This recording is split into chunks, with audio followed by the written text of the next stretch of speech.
everybody, and welcome back to the Inside Out Diaries. I am currently sitting in my lovely hotel room. I am doing my prep for tomorrow, so that's been a whole bunch of fun. My husband and my mother have gone out to get themselves dinner since I am on a clear liquid diet, so I thought that was kind of rude, but they did it nonetheless. And I understand. They're going to be taking care of me and watching over me, and they deserve a night out, so... But I just kind of wanted to go over what I'm going through. Surgery is tomorrow around noon.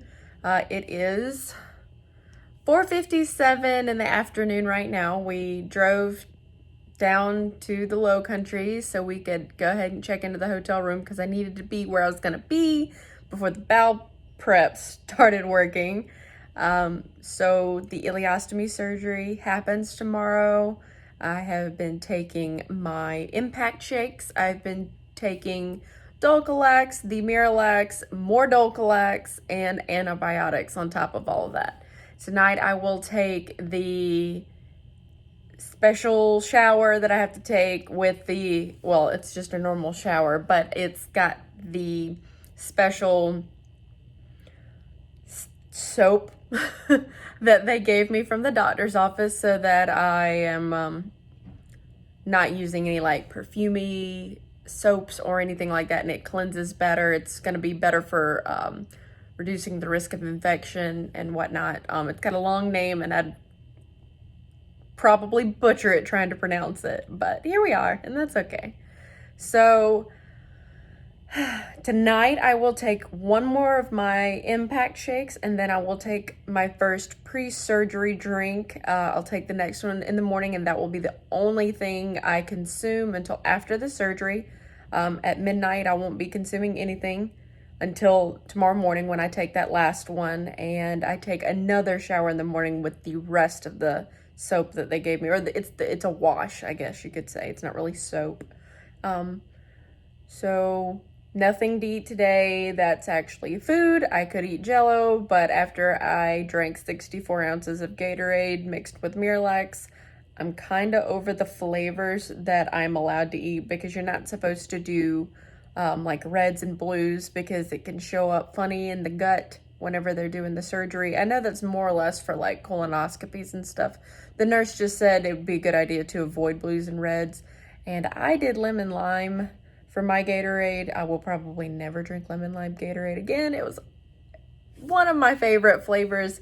Probably not now, but whenever you have to drink 8 ounces every 15 minutes until you're done with 64 ounces, you kind of get burnt out on it a little bit, or at least it'll be quite some time. I'm sorry I'm looking a little rough, but it's been a long day. It's about 2 hours and 15 to 30 minutes to get here, depending on traffic, and I will show you how close we are to the actual hospital from the hotel. Let's see. Just a moment. My camera's not wanting to work. But that building in the distance over here, that is the hospital. That is where I will have my procedure done tomorrow, and I'm really looking forward to it. Just having that positive impact on healing and having a better way of life. I know recovery is not going to be fun, and it's not going to be the quickest thing I've ever done, but I feel 100% that it's absolutely worth it.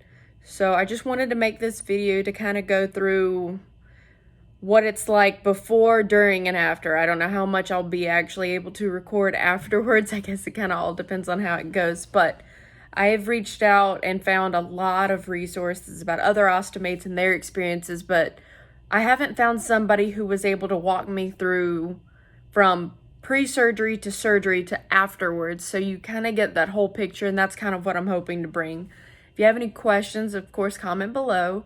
I'd be happy to answer any, and if I don't have them, I can find someone who does. There is just an unlimited amount of resources. Yesterday, also, the stoma nurse, or the ostomy specialist nurse, did call me and go over a few things. of what to expect right after. She made sure that I knew that I would be going home with supplies, that they would show me how to get in touch and make sure I'm getting supplies going forward. We talked about the option of home health.